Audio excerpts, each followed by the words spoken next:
Hi friends, in this video we are going to discuss resistors in series। तो हमें पता है अगर हम रेजिस्टर को कनेक्ट करते हैं किसी भी सर्किट के अंदर तो रेजिस्टर का काम होता है रेजिस्टेंस प्रोवाइड करना यानी अपोजिशन करना to the flow of current. इसके पहले हमने ओहम्स लॉ डिस्कस किया है और ओहम्स लॉ में हमने देखा किस तरह से करंट, पोटेंशियल डिफरेंस और रेजिस्टेंस एक दूसरे के साथ रिलेटेड है। अगर अभी ओहम्स लॉ को हमें नंबर ऑफ रेजिस्टर्स के लिए अप्लाई करना है, मतलब अगर हम एक रजिस्टर नहीं बल्कि बहुत सारे रजिस्टर्स को अगर एक सिस्टम में कनेक्ट करते हैं तो इन दैट पर्टिकुलर केस जो हमें रेजिस्टेंस मिलेगा, पूरे सर्किट का जो रेजिस्टेंस मिलेगा वो कितना मिलेगा और उसको हम कैसे फाइंड आउट करेंगे। तो इसके लिए हम दो मेथड्स यूज करते हैं। पहला मेथड जो हम यूज करते हैं रेजिस्टर्स को ज्वाइन करने का वो होता है सीरीज कॉम्बिनेशन। इस पर्टिकुलर कॉम्बिनेशन में हम रजिस्टर्स को एक के बाद मतलब एंड टू एंड कनेक्ट करते हैं। तो ये जो एंड टू एंड कनेक्शन है वो आप यहाँ देख सकते हो इन दिस डायग्राम। तो यहाँ पे हमने 3 रेजिस्टर्स लिए हैं, आप कितने भी रेजिस्टर्स ले सकते हैं। 3 रेजिस्टर्स को हमने R1, R2, R3 and to and connect किया है। इस कॉम्बिनेशन को हम कहते हैं सीरीज कॉम्बिनेशन ऑफ रेजिस्टर्स।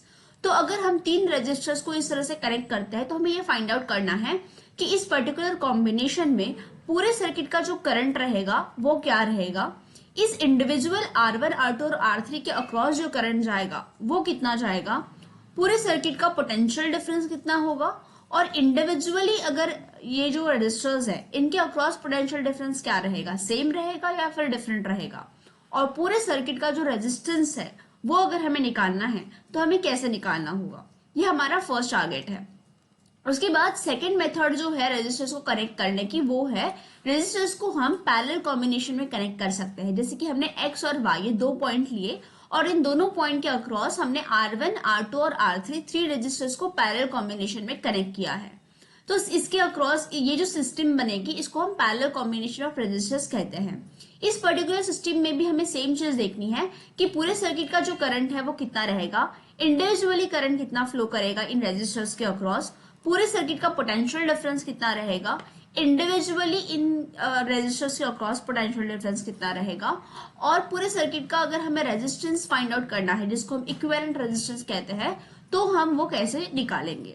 तो आज के वीडियो में हम रेजिस्टर्स इन सीरीज कॉम्बिनेशन जो है उसको देखने वाले हैं। तो let's begin resistors in series. तो रेजिस्टर्स इन सीरीज को जब हम कनेक्ट करते हैं, जब हमने रेजिस्टर्स को सीरीज कॉम्बिनेशन में कनेक्ट किया तो सबसे पहली बात जो हमें समझ में आई वो है ये कि जो करंट रहेगा पूरे सर्किट के अंदर वो सेम रहेगा। इसका रीजन ये है कि आई जब यहां से इस रेजिस्टर्स में फ्लो करेगा तो क्योंकि ये एंड टू एंड कनेक्ट है तो सेम आई करंट जो है वो R1 के अक्रॉस भी जाएगा, सेम आई करंट R2 के अक्रॉस भी फ्लो करेगा और सेम आई करंट जो है वो R3 के अक्रॉस भी सेम फ्लो करेगा, क्योंकि आपका जो सर्किट कॉम्बिनेशन जो हमने अटैच किया है वो एंड टू एंड कनेक्शन है। सिमिलरली अगर हम पोटेंशियल डिफरेंस की बात करें, पूरे सर्किट का पोटेंशियल डिफरेंस अगर V है यहाँ पे जो हमने प्रोवाइड किया है तो V ऑब्जर्व, क्योंकि इन रेजिस्टेंस जो है सबके वो वेरी करते हैं और वो एक दूसरे के साथ एंड टू एंड कनेक्ट है, तो इनके अक्रॉस जो पोटेंशियल डिफरेंस रहेगा वो डिफरेंट रहेगा। इसका मतलब R1 के अक्रॉस हमें पोटेंशियल डिफरेंस V1 मिलने वाला है, R2 के अक्रॉस V2 पोटेंशियल डिफरेंस मिलेगा और R3 के अक्रॉस हमें V3 पोटेंशियल डिफरेंस मिलेगा। इसका मतलब अगर हम पूरे सर्किट के पोटेंशियल डिफरेंस की बात करें तो वो जो है वो इन तीनों का कॉम्बिनेशन रहेगा। पोटेंशियल डिफरेंस पूरे सर्किट का हमें मिलने वाला है V is equal to V1 plus V2 plus V3, मतलब combination of all the potential differences of the circuit. अब अगर हमें निकालना है कि पूरे सर्किट के अक्रॉस R जो है इक्विवेलेंट रेजिस्टेंस जो है वो कितना रहेगा, तो उसके लिए हम ओहम्स लॉ को यूज करते हैं। तो हमारे पास 2 इक्वेशन बनेंगे। पहला कि V is a combination of V1 plus V2 plus V3, ये हमारा पहला इक्वेशन है, और दूसरा हमें ये पता है कि जो करंट है वो सेम है। तो अगर हम इस पर्टिकुलर इक्वेशन को देखें और इसमें अगर हम ओहम्स लॉ को पुट करें तो हमारा ओहम्स लॉ है V is equal to I into R। तो ये जो ओहम्स लॉ है ये हमने पूरे सर्किट के लिए लिया।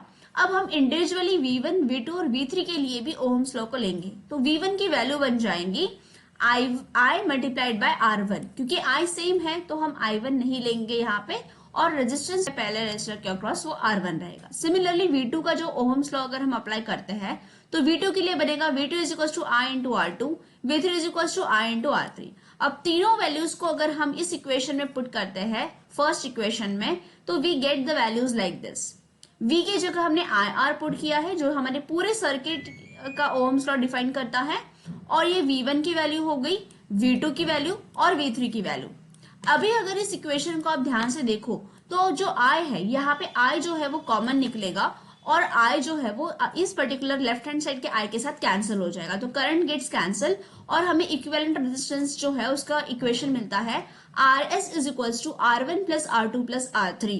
इसका मतलब पूरे सर्किट का अगर रेजिस्टेंस हम देखें तो वो एडिशन हो जाएगा पूरे इंडिविजुअल रेजिस्टेंस का। इसका मतलब इस कॉम्बिनेशन को हम तब यूज कर सकते हैं जब हमें पूरे सर्किट का रेजिस्टेंस बढ़ाना है।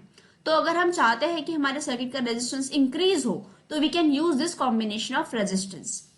This is all about resistor in series. In the next video, we are going to see resistors in parallel. Resistors को अगर हम पैरेलल में कनेक्ट करते हैं तो हमें उस पर्टिकुलर केस में रेजिस्टेंस जो है वो क्या मिलता है। इस टॉपिक से रिलेटेड जो भी आपके क्वेश्चंस है that you can attempt in the community section. Thank you.